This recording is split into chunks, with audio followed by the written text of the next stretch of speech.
Hello, good evening everybody. So we are doing Punjab PCS current affairs for mains. अब हमने जो पहले 5 lecture किए हैं, इसमें हमने पंजाब के जो स्पेसिफिक करंट अफेयर्स हैं, जो मुद्दे थे, उन पे हमने डिस्कशन की थी।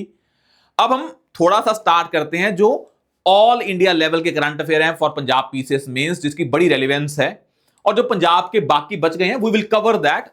वो आपके रहेंगे, कुछ नहीं रहेगा आपका। We will cover that in coming lectures. पर आज मैं, जैसे बच्चे कह रहे थे कि इंटरनेशनल रिलेशन करवाओ, पॉलिटी करवाओ, इकोनॉमिक्स करवाओ, तो हम आज स्टार्ट कर रहे हैं इंटरनेशनल रिलेशन से। और एक बड़ा इंपॉर्टेंट टॉपिक है इंटरनेशनल रिलेशंस में, जिसपे क्वेश्चन आना पक्का है, क्योंकि आईआर में जो क्वेश्चन आएंगे वो करंट अफेयर बेस्ड ही आएंगे आपके।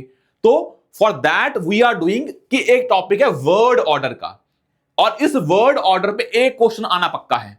तो आज जो हम डिस्कस करेंगे उसकी जो पीडीएफ है civil with Akash Telegram channel पे मिल जाएगी आपको। And these videos are available on civil with Akash YouTube channel. आपके वहां पे पंजाबी का, इंग्लिश का, पंजाब जीके का मेंस के लिए, स्टैट्स का, डिसीजन मेकिंग का, करंट अफेयर्स का, सभी की प्लेलिस्ट बनी हुई है। You can watch those videos if you need कि मेरे ये टॉपिक्स वीक हैं तभी देखिए, बिकॉज अब आपका एग्जाम पास आ रहा है, तो यू शुड फोकस ऑन कि मैं ज्यादा रिवाइज करूं, अपने सोर्सेज को ज्यादा फैलाऊं नहीं। और आज जो टॉपिक है वो है वर्ड ऑर्डर का। अब मैं पहले आपको आइडिया दे देता हूं कि वर्ड ऑर्डर चेंज कैसे हो रहा है। तो इसको समझें ऐसे आप कि जब पहले एक ऑर्डर हुआ करता था, उसे बोलते थे यूनिपोलर वर्ड ऑर्डर। जब यूएसएसआर का डिसइंटीग्रेशन हुआ तो उसको बोल देते थे, उसके बाद यूएसए बना super power, that was unipolar world order. और उस यूनिपोलर वर्ड ऑर्डर के बाद जो आज है वो जा रहा है मल्टीपोलर वर्ड ऑर्डर में। अब कईयों का ये डिबेट रहता है कि मल्टीपोलर वर्ड ऑर्डर है या यूनिपोलर वर्ड ऑर्डर खत्म हो चुका है बिल्कुल, या उससे पहले जो हुआ करता था बाइपोलर वर्ड ऑर्डर, क्योंकि उससे पहले यूएसए और यूएसए दो सुपर पावर थी। अब मल्टीपोलर वर्ड ऑर्डर कह रहे हैं कि यूनिपोलर खत्म हो गया है, पर मल्टीपोलर अभी आया नहीं है। मल्टीपोलर का मतलब है there are many players in international relations. Unipolar का मतलब है एक ही प्लेयर है इन इंटरनेशनल रिलेशंस। तो कहा जाता है ये खत्म हो चुका है, पर ये अभी आया नहीं है। That's why we call it as world order is in flux. World order is in flux. और जब ये होता है, वर्ड ऑर्डर फ्लक्स में होता है, उसी की कंडीशंस को हमें समझना है। अब यूनिपोलर वर्ड ऑर्डर खत्म हो गया है, मल्टीपोलर आया नहीं है, और जो चीज फ्लक्स में होती है, ट्रांजिशन में होती है, वहां बहुत सारे डिस्प्यूट्स होंगे। जब नया वर्ड ऑर्डर आएगा, उसको आने के लिए बहुत ज्यादा क्या होगी, ट्रांजिशन होगी, और तभी इंटरनेशनल रिलेशंस आज की डेट में स्टेबल नहीं है। You can witness war between Russia and Ukraine, और इसलिए है वो रशिया और यूक्रेन का वॉर नहीं है, that war is basically a world order का वॉर, जहां पे USA is a major player. और वैसे ही जैसे इजराइल और जो गाजा में हुआ, that is also because of Iran angle in West Asia. तो अभी हम उसको समझेंगे कि वर्ड ऑर्डर चेंज किस टर्म्स में हो रहा है, उसके इंपैक्ट क्या है, इंडिया पे क्या इंपैक्ट है। बिकॉज जो क्वेश्चन आता होता है वो आएगा वर्ड ऑर्डर इज चेंजिंग, और आपको बताना पड़ेगा कैसे कैसे चेंज हो रहा है, and the impact of that word order on India. अब एक चीज समझें, इस पीडीएफ में मैंने आपको पहले यह बताया कि वर्ड ऑर्डर जो चेंज हो रहा है वो किस डायमेंशंस में चेंज हो रहा है। तो पहला तो एक चीज इंपॉर्टेंट है, आजकल शिफ्ट टू मल्टीपोलैरिटी हो गया है, मतलब power is now diffuse among different nations. For example आप देखेंगे जो रशिया यूक्रेन का कंफ्लिक्ट हुआ, in that conflict India's stand was कि मैं अपना रशिया से ऑयल लूंगा, क्यों, because that is in India's national interest. और उसके लिए जो टर्म यूज की जाती है, that term is called as strategic autonomy. और मैं आपको समझा देता हूं इस वर्ड का मतलब क्या है। स्ट्रेटेजिक ऑटोनॉमी एक वर्ड है, इसके और भी ऑल्टरनेटिव वर्ड्स हैं, जैसे कि एक वर्ड है मल्टी अलाइनमेंट। इसका मतलब होता है कि इंडिया की foreign policy will not be guided by anybody but only by the India's national interest. India will have autonomy, strategic autonomy in making decisions in international politics. और इस चीज को कहते हैं कि आजकल मल्टीपोलैरिटी का एंगल दिख रहा है, मतलब अब सब कुछ यूएसए डिसाइड नहीं कर रहा है, India has also a say independent of any international factor in global politics. तो वहां बोला गया यूएसए के द्वारा कि why India is buying oil from Russia, मतलब India indirectly Russia Ukraine war को स्पॉन्सर कर रहा है, but India said it is in India's national interest, energy security is important, and that's why India is importing oil from Russia क्योंकि वहां हमें सस्ता मिल रहा है। अब ऐसा ही एक शिफ्ट आ रहा है, आप देखेंगे global polycrisis and instability. Word क्या है? Poly crisis. मतलब जब वर्ड ऑर्डर शिफ्ट हो रहा है तो एक चीज ये समझें, जब वर्ड ऑर्डर चेंज हो रहा है इट मींस जब यूनिपोलर वर्ड ऑर्डर था उस टाइम यूएसए की रिस्पॉन्सिबिलिटी थी to promote peace in the world, और जब अब यूनिपोलर है ही नहीं world order then it is not the responsibility of USA. तो अब किसी की रिस्पॉन्सिबिलिटी है? किसी की रिस्पॉन्सिबिलिटी नहीं है। तो अगर कोई भी कंफ्लिक्ट होता है तो nobody is responsible. That's why ये कंफ्लिक्ट और बढ़ जाते हैं। That term is called as global polycrisis and instability. मतलब आप देखेंगे आज बहुत सारे कंफ्लिक्ट हो रहे हैं। रशिया यूक्रेन का हो रहा है कंफ्लिक्ट, सिर्फ पॉलिटिकल सेंस में, मिलिट्री सेंस में नहीं है, ट्रेड कंफ्लिक्ट हो रहे हैं बिकॉज इंडिया और यूएसए में टैरिफ वॉर चल रहा है। That is also a implication of changing world order. तो जब आंसर लिखेंगे you will not be mentioning only about the military conflicts, you should also mention about the conflicts like trade conflicts, climate change में conflict हो रहे हैं कि developing country और developed countries किसकी रिस्पॉन्सिबिलिटी है। आप देखेंगे वैसे ही एक आता है decline of post war multilateralism. अब इसको मैं समझाता हूं। जब दुनिया में हमारा सेकेंड वर्ल्ड वॉर हुआ तो लोगों ने सोचा कि आज के बाद नेशंस ने सोचा कि वर्ल्ड वॉर 2 के बाद वर्ल्ड वॉर 3 ना हो तो हम ऐसी बॉडीज बनाते हैं जैसे कि UN and other bodies. UN body है, वर्ल्ड बैंक है, आईएमएफ है, और इन बॉडीज का काम क्या है कि आने वाली जनरेशंस को वॉर से बचाया जा सके। पूरा जो एग्जैक्ट लाइन है वो है to prevent the future generations from the scourge of war. और आज यूएन फेल हो चुकी है। इट मींस जो मल्टीलेटरलिज्म, हमने मल्टीलेटरल इंस्टीट्यूशंस बनाए थे वो क्या हैं? खत्म हो चुके हैं। अब इसका मतलब क्या है? मल्टीलेटरलिज्म का एंड हो चुका है, यूएन का एंड हो चुका है। और इसमें एक चीज बड़ी इंपॉर्टेंट है, जब हमारी ऐसी कंडीशन आएगी तो नेशंस अपने इंटरेस्ट को प्रोटेक्ट करने के लिए अपने क्या करेंगे? अपने नैरो इंटरेस्ट को प्रोटेक्ट करने के लिए, बिकॉज अब कोई ग्लोबल इंटरेस्ट तो बचा नहीं है, because there is no consensus at global level कि क्या होना चाहिए, क्लाइमेट चेंज को लेकर क्या करना है, ट्रेड को लेकर क्या करना है, ग्लोबल लेवल पे कंसेंसस पॉसिबल नहीं है। That's why nations are making alliances called as plurilaterals. Plurilaterals का मतलब है वो स्मॉल स्मॉल ऑर्गेनाइजेशंस बना रहे हैं। आप देखेंगे that instability creating the rise of regional alliances, जिसमें आप देखेंगे मान लो ब्रिक्स कंट्रीज हैं, ये अपनी करेंसी लेके आने की बात कर रहे हैं, ये अपना ऑल्टरनेटिव ब्रिक्स प्लस लेके आ रहे हैं, जो स्विफ्ट मैकेनिज्म होता है जिसके अंतर्गत कंट्रीज आपस में बैंकिंग ट्रांजैक्शन करती हैं, उसकी लैंग्वेज होती है। ब्रिक्स नेशन अपना लैंग्वेज लेके आ रहे हैं, ब्रिक्स प्लस, वैसे ब्रिक्स अपनी करेंसी लेके आ रहे हैं। It shows now western led institutions are not the only जो आपका उनका अपर हैंड है। अब बाकी जो नेशंस हैं वो रीजनल अलायंसेस कर रहे हैं। मतलब अब साउथ साउथ कोऑपरेशन बढ़ रहा है विदाउट बीइंग एंटी वेस्ट। मतलब अब नेशंस को ये है कि अपने रीजनल अलायंसेस बनाओ, अपने इशू बेस्ड अलायंसेस बनाओ। वर्ड क्या है? इशू बेस्ड अलायंसेस, क्योंकि अब ग्लोबल अलायंसेस पॉसिबल नहीं है। अपना इंटरेस्ट देखो उस इशू पे बनाओ, और इसमें कोई कंफ्लिक्ट नहीं है। India is a part of BRICS, India is a part of Quad. वहां ब्रिक्स में चाइना रशिया है, क्वाड में यूएस है। तो कहने का मतलब अब nations are making issue based alliances जहां से उनके नेशनल इंटरेस्ट प्रमोट हो पाए, क्योंकि नेशन का एक ही गोल होता है कि अपने फॉरेन पॉलिसी में नेशनल इंटरेस्ट प्रमोट हो, और that can only be done if अगर आपको रीजनल अलायंसेस बनाए आप, क्योंकि अब ग्लोबल अलायंसेस पॉसिबल नहीं है। अब वैसे ही एक और क्या इशू है सबसे बड़ा, वो है स्ट्रेटेजिक सेल्फ हेल्प। आप पढ़ते हैं ना self help groups. Self help मतलब नेशंस अपनी हेल्प करे। Nation prioritize reliance in supply chains, energy and disaster response, क्योंकि उनको है कि अब हम किसी और पे डिपेंड नहीं रह सकते हैं। In strategic areas they have to depend on themselves. तभी वो क्या कर रहे हैं? अपनी सप्लाई चेन्स को इंश्योर कर रहे हैं, वो क्या रहे हैं? बच के रहें। अब ऐसा होता है इंडिया को कि कल को मान लो कोई ग्लोबल क्राइसिस आया, we can not depend upon developed nations, they are also weak, they can not play the leadership role. That's why they are promoting strategic self-help groups. For example, BIMSTEC from regional cooperation, उसमें disaster का अलग component है, तो वैसे quad में disaster का अलग component है। तो इन चीजों को समझने के लिए अब हम समझते हैं कि कैसे कैसे the opportunities for India in emerging world order. ये बताया मैंने आपको कि वर्ल्ड ऑर्डर कैसे चेंज हो रहा है। ये ब्रॉड है, पेपर में आया 4 पॉइंट लिखे काम खत्म, 5 पॉइंट लिखे काम खत्म विद एग्जांपल। हमने यहां पे इस पीडीएफ में एग्जांपल भी दिए हैं आपको, और इस पीडीएफ को करें, एग्जांपल निकालें, 5 पॉइंट इकट्ठे करें। जैसे आपने पढ़ा, आपने लिखा changing world order, features, 5 features, काम खत्म। इंडिया के लिए क्या अपॉर्चुनिटी खुलती है इस वर्ड ऑर्डर के चेंज होने से, पहले तो लिखिए वर्ड ऑर्डर होता क्या है। तो अपने नोट्स को बड़ा प्रिसाइज बनाएं ताकि आपके पीडीएफ के जो 20 पन्ने हैं आपके एक पन्ने में आ जाए। Now your focus should be on one thing, कि मेरे को अपने सोर्सेज को फैलाना नहीं है, क्या कंसोलिडेट करना है। और कंसोलिडेट करने का एक ही तरीका है, जब आप उसको समझ के अपने शब्दों में लिखते हैं अपनी कॉपी में, बहुत ही क्रिस्प वे में। अब समझे इंडिया के पास कौन कौन सी अपॉर्चुनिटी है।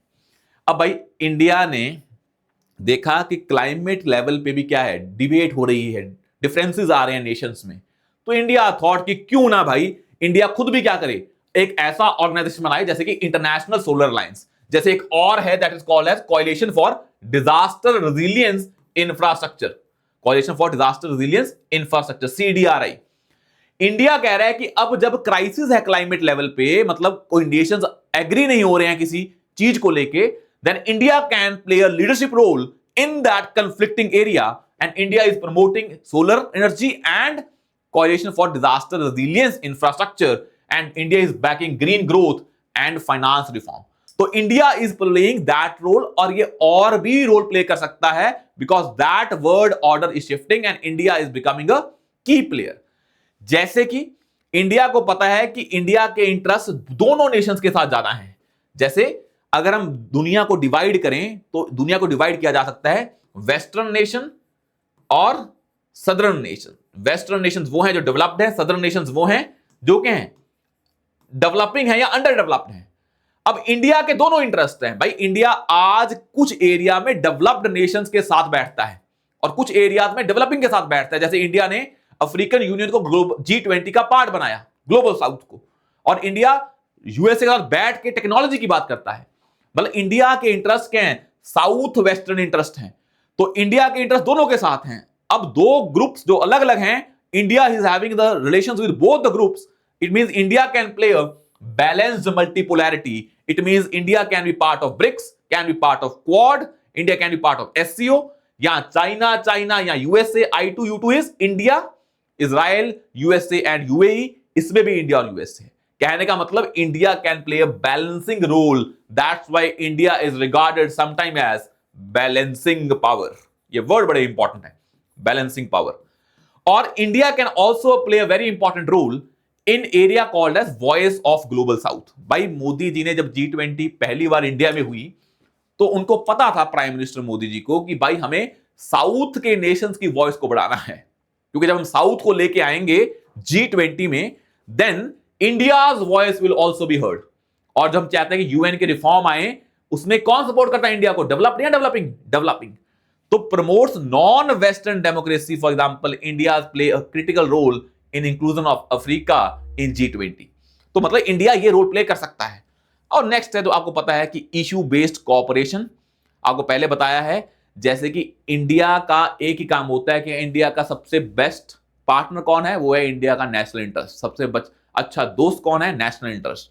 There is no permanent friend और enemy in international relation, there is only one thing that is permanent, that is national interest. और इंडिया उसी बेसिस पे इशू बेस्ड अलायंसेस बना सकता है। जैसे कि एक अलायंस है Indo Pacific economic framework IPEF, एक है बिम्स्टेक की। तो बिम्स्टेक में गोल अलग है। बिम्स्टेक का गोल है कि जो भी बे ऑफ बंगाल वाली नेशन स्टेट्स हैं उनको इंटीग्रेट किया जाए। एक है इंडो पैसिफिक वाली जो स्टेट्स हैं उनको इंटीग्रेट किया जाए, इकोनॉमिक सेंस में, कल्चरल सेंस में, टेक्नोलॉजिकल सेंस में। मतलब India can now play a role in issue based cooperation. और नेक्स्ट, इंडिया का तुम्हें पता ही है, एक आइडिया होता है public infrastructure, universal public infrastructure. India ने बहुत सारी चीजें बनाई हैं, जैसे कोविड के टाइम पे कोविन ऐप बनाई थी, UPI है, वैसे ही open network for digital commerce है, ONDC। जैसे अमेजॉन की तरह गवर्नमेंट का प्लेटफॉर्म है, वहां पे जाके तुम चीजें बेच सकते हो और लोग खरीद सकते हैं। इंडिया इन सभी चीजों को ग्लोबल साउथ को देके लीडरशिप रोल ले सकता है in digital area, that is called as digital leadership. अब देखें, अब जब इंडिया के पास ये अपॉर्चुनिटीज हैं, तो अपॉर्चुनिटीज आती हैं that are not without challenges. तो challenges before India in emerging world order. दिक्कत तो आएगी ना, इतना आसान थोड़ा ना कि इंडिया लीडरशिप रोल प्ले कर पाए। तो सबसे बड़ा इशू क्या है कि जो जियोपॉलिटिक्स राइवलरी है, फॉर एग्जांपल कभी कभी इंडिया को यूएसए के प्रेशर में आके डिसीजंस लेने पड़ते हैं, बिकॉज उस टाइम यूएसए किसी कंफ्लिक्ट में उलझा पड़ा है। Geopolitical rivalries and regionalism is creating a divide.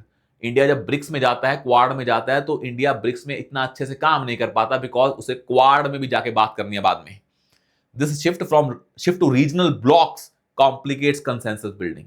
BRICS में जाएंगे, उनको लगेगा नहीं इंडिया क्वाड का पार्ट है, क्वाड मतलब इंडिया, यूएसए, जापान और ऑस्ट्रेलिया, और क्वाड में जाएंगे लगेगा ब्रिक्स का पार्ट है, तो उतना ट्रस्ट नहीं बन पाता है।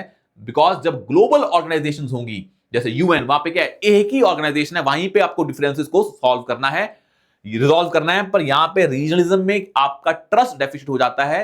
और वर्ल्ड ऑर्डर में सबसे बड़ा जो एलिमेंट है वो है ट्रस्ट डेफिसिट, कि नेशंस को ट्रस्ट नहीं होता है, and that creates anxiety and that can leads to conflicts in the at the global level. अब दूसरा क्या हो रहा है sir, deglobalization and protectionism.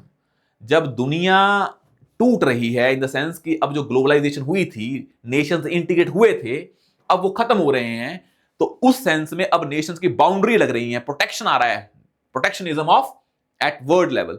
Trade war हो रहे हैं, चाहे वो यूएसए चाइना में हो, चाहे वो और जगह हो, और दैट क्रिएट्स कि भाई जैसे यू क्या लेके आया था आपका जो क्लाइमेट बाउंड्री, मतलब उनका ये था कि अगर तुम्हारा कोई भी प्रोडक्ट बाहर से आ रहा है, कार्बन बाउंड्री एडजस्टमेंट मैकेनिज्म, तो अगर वो कार्बन इंटेंसिव एनर्जी का यूज कर रहे हैं तो हम उस पर एक्स्ट्रा टैरिफ लगाएंगे। That is also a kind of a barrier. जब नेशंस इकोनॉमिक सेंस में टूट रहे हैं, और इकोनॉमिक्स बड़ा एक बेस होता है नेशंस के बीच में अच्छे रिलेशन बनाने का, then it's not possible to have good relations because economics is weak, because economics अब फ्रेगमेंट हो रही है, ग्लोबलाइजेशन डी ग्लोबलाइजेशन की तरफ जा रहा है। दूसरा आपको देखा है कि डब्ल्यूटीओ में जाएंगे, यूएन में जाएंगे, जहां पे बात हो सकती है, जहां पे इंडिया जाके मुद्दा रख सकता है, वहां वो खुद ही प्लेटफॉर्म टूट चुके हैं। तो देखेंगे India trade growth only 4.3% global trade share in 2023। तो डिसफंक्शनल इंस्टीट्यूशंस लाइक डब्ल्यूटीओ, इसके कारण क्या हुआ, इंडिया की ट्रेड ग्रोथ कम हो रही है, और फिर इंडिया एक मेजर प्लेयर नहीं रहेगा वर्ल्ड ट्रेड में, तो उसका से भी कम हो जाएगा। क्लाइमेट जस्टिस को लेकर डिवाइड है, डेवलपिंग वर्सेस डेवलप्ड, कि कौन कितना पैसा देगा। सीओपी 27 में लॉस एंड डैमेज फंड था, उस पर डिबेट थी कि कौन कितना पैसा देगा, डेवलप्ड कितना देंगे, और पैसा कहां पे जाएगा। अगर ये सारे डिफरेंसेस हैं तो इंडिया के लिए इन डिफरेंसेस को पार करना बड़ा मुश्किल काम है। Other key challenges are balancing its relation between USA and China. आज का जो वर्ल्ड ऑर्डर है, इसमें जो की प्लेयर हैं वो है यूएसए एंड चाइना। अब उनको कैसे बैलेंस किया जाए। यूएसए हमारा अच्छा दोस्त है, चाइना हमारा नेबर है, दोनों के कन्फ्लिक्ट में पिसता कौन है, India, and that is basically a issue कि how to play a role in the fragmented जो वर्ल्ड ऑर्डर है। अब हम समझते हैं कि ठीक है भाई, इस वर्ल्ड ऑर्डर में ये चेंजेस आ रहे हैं, इंडिया के लिए ये अपॉर्चुनिटी है, पर उसमें ये चैलेंजेस हैं। अब उसके बेसिस पे इंडिया को क्या करना है वो आप अपना कंक्लूजन बना के बता सकते हो, पर आपको आइडिया हो गया कि ये इश्यूज हैं। बट जब ये हो रहा है, इंडिया का मेजर कंट्रीब्यूशन रहा है वर्ल्ड लेवल पे, that is called as global peace maker. Global peace maker का मेन मकसद है, एक ना समिट हुई थी थोड़े साल पहले, पाथ टू पीस, ये यूक्रेन में हुई थी, और यूक्रेन पे हुई थी इन स्विट्जरलैंड। इसका मेन इंडिया कंसिस्टेंट स्टैंड यही था इंडिया का कि पीसफुल रेजोल्यूशन करो चीजों का, कोई भी कंफ्लिक्ट है उसको डायलॉग और डिप्लोमेसी से सॉल्व करो, ना कि वॉर से। मोदी ने बोला था ना कि this era is not a era of war, उसी आइडिया पे ये बेस्ड था। इंडिया ने यूक्रेन पे यही पोजीशन रखी थी कि पहले तुम क्या करें, सीज फायर करें, ह्यूमैनिटी को बचाएं, फिर बैठें और ह्यूमैनिटेरियन एक्सेस दें, ग्लोबल ऑर्डर के लिए इंटरनेशनल लॉ को फॉलो करें, यूएन चार्टर का रिस्पेक्ट करें, और बैठ के डिबेट डिस्कशन करें, उसका सोल्यूशन निकल आएगा। India is not in favour of war, we have stayed away from the war, but we are not neutral, we are in favour of peace, we come from the land of Buddha and Mahatma Gandhi with the message of peace. That was a statement given by prime minister, honourable prime minister Narendra Modi. कहने का मतलब क्या है, हम war के against हैं, इसका मतलब ये नहीं है कि वॉर में न्यूट्रल हैं हम उसी के फेवर में हैं, we are in favour of peace. Peace बड़ी इंपॉर्टेंट है, और वो डिबेट और डायलॉग से आएगी। पर हम देखते हैं इस पूरे मुद्दे में एक क्वेश्चन बनता है कि India's contribution in world peace, कि इंडिया ने कैसे इंश्योर की है वर्ल्ड लेवल पे पीस।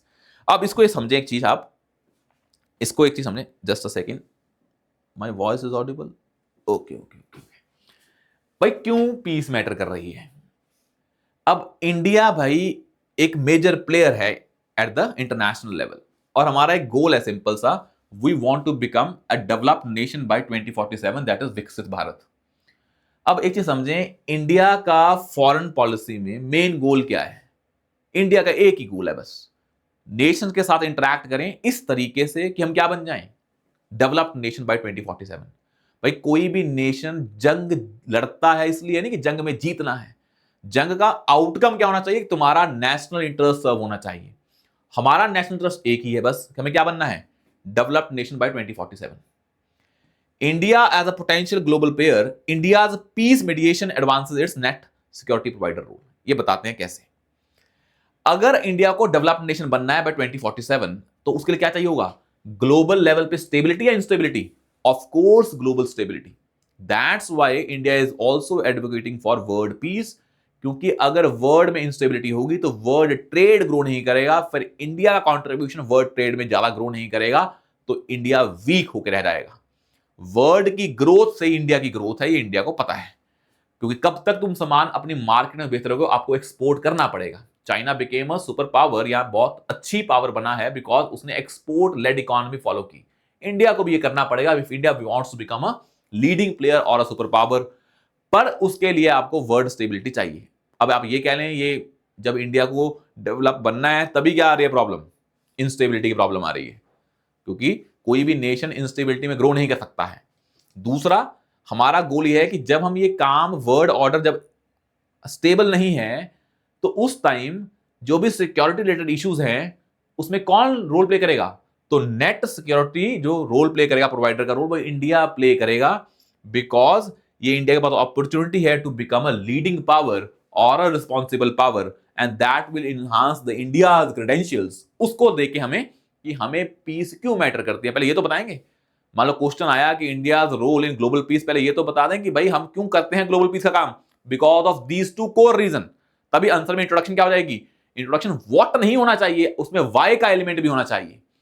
अब India's contribution to promoting international peace, India ने क्या क्या काम किए हैं इंटरनेशनल पीस को लेके, इसको देखते हैं। 5 पॉइंट है बड़े इंपॉर्टेंट, पहला लिखे तो क्या देखें। एक है पीस बिल्डिंग थ्रू डेवलपमेंट। भाई पीस का एक ही तरीका है, if you want a sustainable peace तो आपको डेवलपमेंट वाला काम करना पड़ेगा। और इंडिया का एक इनिशिएटिव है ITEC, international technical and economic cooperation programme. इसके जरिए इंडिया हेल्प करता है इकोनॉमिक एंड टेक्नोलॉजिकल एरिया में डेवलपिंग कंट्रीज को या अंडर डेवलप्ड कंट्रीज को, ताकि क्या हो, पीस बिल्डिंग हो सके। और पीस बिल्डिंग आती है जब डेवलपमेंट होती है, डेवलपमेंट आएगी तो क्या होगी, पॉवर्टी कम होगी, लोगों के इमोशंस को कम जगाया जाएगा, तो इससे काम बन जाता है। अब इंडिया ने ये काम कर रहा है, you can mention about this programme.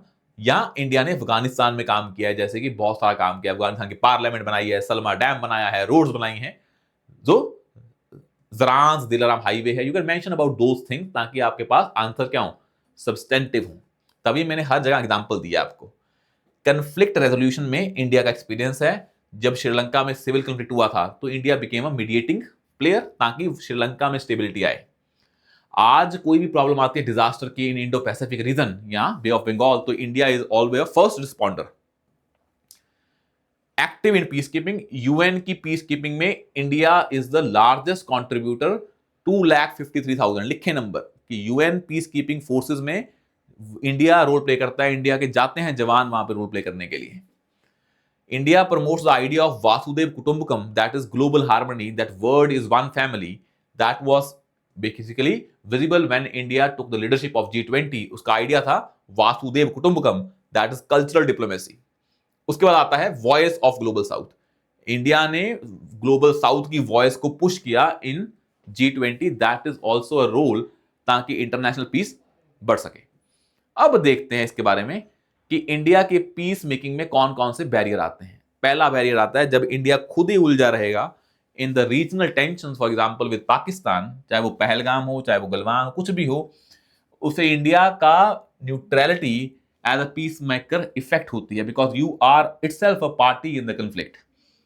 Internal conflicts, because India में बहुत सारे ह्यूमन राइट्स के इशू होते हैं, फॉर एग्जांपल इन मणिपुर, तो फिर यूएन के चार्टर के अगेंस्ट हैं हम, तो हम कैसे बोल पाएं कि हम पीस मेकिंग प्रमोट कर रहे हैं जब आपके इंटरनल एरियाज में क्या पीस नहीं है। उसके बाद रिसोर्स कंस्ट्रेंट्स हैं, because if you want to be a peace maker you need resources, और उसके लिए पॉवर्टी को कम करना पड़ेगा। और इंडिया पास की प्रॉब्लम क्या है कि India has resource constraint, India deliver नहीं करता है, इंडिया ओनली बस ये बोलता है कि मैं कर दूंगा, India says but does not deliver, ये भी बड़ा इशू रहता है। और इंडिया को रहता है कि India is basically more tilted towards USA, तभी वो क्वाड का मेंबर है, यूएस का अलाइंड है, तो लगता है कि India is not a neutral party, that is perceived alignment towards USA. और compare to USA and UK, India's limited diplomatic influence affects its mediating role. आप देखेंगे जो भी ग्लोबल कॉन्फ्लिक्ट होता है वहां पे यूरोपियन नेशन रोल प्ले करते हैं, ना कि India, because limited influence in the that area. तो बेस्ट क्या है, ठीक है प्रॉब्लम है, ये 5S अप्रोच बड़ी इंपॉर्टेंट है, इसको आंसर में लिखना है। पहला है सम्मान, संवाद, सहयोग, शांति एंड समृद्धि। This 5S principle given by prime minister Narendra Modi embodies India's independent dialogue driven foreign policy। हम इन पांचों प्रिंसिपल के बेसिस पे, दैट इज सम्मान, रिस्पेक्ट, संवाद मतलब डायलॉग, सहयोग मतलब कॉपरेशन, शांति मतलब पीस, समृद्धि मतलब डेवलपमेंट, इन एरियाज पे फोकस करेंगे if we want to play a leadership role. India के पास एक रहता है कि विश्व बंधु role, India should proactively lead global peace making through its image और कल्चर, बिकॉज हमारा पास बड़ा अच्छा है कि लोगों को ट्रस्ट हो जाता है। और पार्टनरशिप करें ग्लोबल साउथ के साथ, वेस्टर्न नेशन के साथ। For example Norway is a very important player in mediation, तो you can partnership with those countries and play important role. आप ग्लोबल साउथ को वॉइस दे रहे हैं, कल कोई डिस्प्यूट आता है तो they will come to you as a mediator, that India can leverage that position. Capacity building करें, अपनी मिनिस्ट्री ऑफ एक्सटर्नल अफेयर है, जो थिंक टैंक है, फॉर एग्जाम्पल जब सारा का सारा इंटरनेशनल रिलेशन का डिस्कोर्स वेस्टर्न नेशन संभाल रहे हैं, जैसे आप जाएंगे तो सारी डिबेट्स डिस्कशंस आईआर को लेके कहाँ होती हैं, वेस्टर्न नेशन में। इंडिया में अभी ओआरएफ एक थिंक टैंक है, वो करने लगा है। जब इंडिया एक प्लेयर बनेगा जहां पे लोग आके डिस्कशन करेंगे, then it becomes we are more into international relations, and that needs to be done by strengthening MBA and think tanks. अब आता है अगला question, India and global south, ये बड़ा इंपॉर्टेंट है, इसमें तो पूछ पक्का ही आना है। ये बहुत तरह से न्यूज में है, चाहे इंडिया ने साउथ साउथ कोऑपरेशन सितंबर 12 2024 को ऑब्जर्व किया। International day for south south cooperation marks the 1978 adoption of buono Aires plan of action for promoting and implementing technical cooperation among developing countries. चाहे ये न्यूज में हो because of the third voice of global south summit in virtual format. But main चीज आती है पहले कि global south क्या है, वो नेशंस जो क्या है technically and socially less developed countries हैं, they are mostly located in southern hemisphere. ऐसा नहीं है कि पूरा का पूरा साउथ में है, but they are primarily in Africa, Asia, Latin America. ये भी एक इत्तेफाक ही है कि जो नेशन है नॉर्थ वाले अमीर हैं और साउथ वाले ज़्यादा गरीब हैं, जोग्राफी का अपना रोल है। और एक रिपोर्ट आई थी, brand report propose division between north and south, उसके बेसिस पे हमने इसको डिवाइड किया। अगर आप नेशंस की जीडीपी, टेक्नोलॉजिकल एवोल्यूशन देखें तो certain nations are global north और सर्टन ग्लोबल साउथ। मतलब ग्लोबल नॉर्थ मींस जो डेवलप्ड हैं, ग्लोबल साउथ जो उन एरिया में ज़्यादा डेवलप्ड नहीं है। पर हमें क्या लेना है इससे, पर पहले देखें कि ग्लोबल साउथ को लेके इश्यूज क्या क्या आते हैं, फिर देखते हैं कि ग्लोबल साउथ में इंडिया क्या रोल प्ले कर रहा है और उसमें क्या चैलेंजेस आ रहे हैं और क्या रोल प्ले कर सकता है। यहां तक समझ में आया, तो इसको करते हैं। अब इसको एक काम करें, आप पीडीएफ उठा लें, उसके हिसाब से इसको करते रहें। तो बड़ी इंपॉर्टेंट है कि आप पीडीएफ के बेसिस पे चीजें करते रहें। अब देखें, सबसे बड़ी प्रॉब्लम है कि ग्लोबल साउथ के पास कोई वॉइस नहीं है। भाई इतना बड़ा अफ्रीका, उसका परमानेंट मेंबर एक भी नहीं है यूएन में।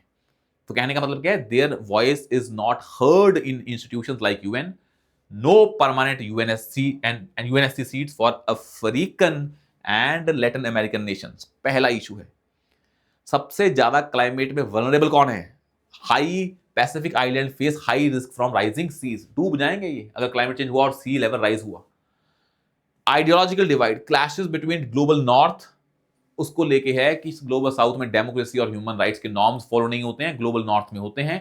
इसको लेके आइडियोलॉजिकल डिफरेंसेस भी हैं।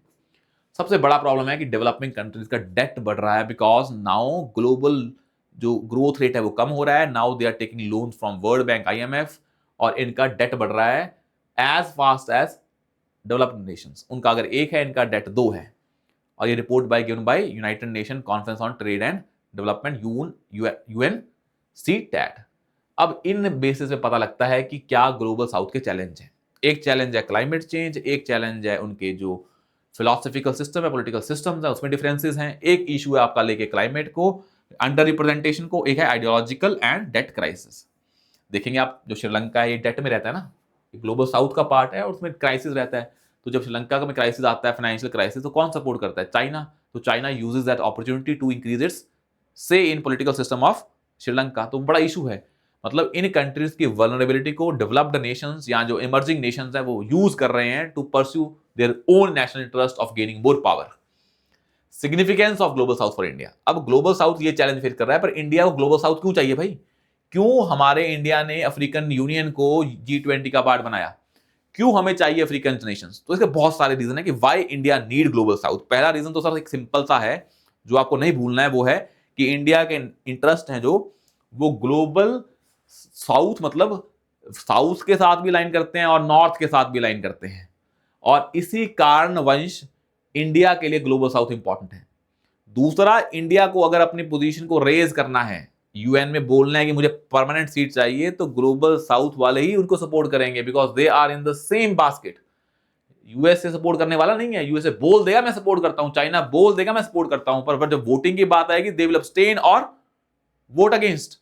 ये ग्लोबल साउथ ही होगा जो इंडिया के फेवर में वोट कर सकता है। That's why to raise India the status we need global south. दूसरा, हमारी एक स्ट्रेटजी रहती है कि हम अपनी फॉरेन पॉलिसी को किसी एक कंट्री के हवाले नहीं करेंगे। ये नहीं होगा हम यूएसए के अलाई बन गए। इंडिया की डिक्शनरी में, फॉरेन पॉलिसी की डिक्शनरी में कोई भी अलायंस नाम का शब्द नहीं है। We believe if we ally with somebody it means we are losing our autonomy और independence, it means we are against our strategic autonomy. Strategic autonomy का एक ही मतलब है कि आप जो भी डिसीजन ले in strategic areas, that will be India's independent decisions. ये हमें समझना है। अब ये है कि इंटरनेशनल इन्फ्लुएंस ना हो तो हमें होता है कि हम अपने क्या करें, do not put all your eggs in a single basket, अलग अलग डब्बों में डालें ताकि एक डब्बा भी गिरे तो बाकी डब्बे बच जाएं। सेम आइडिया यहां पे है, हमें इंटरनेशनल इन्फ्लुएंस या स्ट्रेटेजिक कंसोलिडेशन के लिए, that is multi directional alignment के लिए, कि हमारी foreign policy different different direction में जाती रहे ताकि हम एक डायरेक्शन पे डिपेंड ना करें। India needs Africa and that can also help India to check China's rise in those countries, because China का राइज अफ्रीका में बहुत बढ़ रहा है। चेक में कैसे रखेंगे कि इंडिया अपना से कहां बढ़ा दे, अफ्रीका में बढ़ा दे। ये ना हो कि पूरा का पूरा अफ्रीका चाइना के हवाले हो गया, रॉ मटेरियल भी, फिनिश्ड गुड्स भी, इन्वेस्टमेंट भी, वो इंडिया को भी ध्यान रखना पड़ेगा। और ग्लोबल साउथ में बहुत सारे रिसोर्सेज हैं, जो सारा आपका जो सेमीकंडक्टर इंडस्ट्री है, ये रिसोर्सेज कहां से आ रहे हैं? बहुत सारी नेशन से आ रहे हैं, जैसे कि लैटिन अमेरिका में ट्रायंगल है ना, अर्जेंटीना, एबीसी ट्रायंगल है, चिले। तो ये जो ट्रायंगल है, एबीसी ट्रायंगल, इसमें रिसोर्सेज हैं लिथियम, वो इंडिया को भी मिल सकते हैं अगर India partners with global south. और ये कहानी है पूरी कि why India need global south, और इस करने के लिए ही इंडिया बहुत सारे स्टेप ले रहा है इस ग्लोबल साउथ को बढ़ाने के लिए।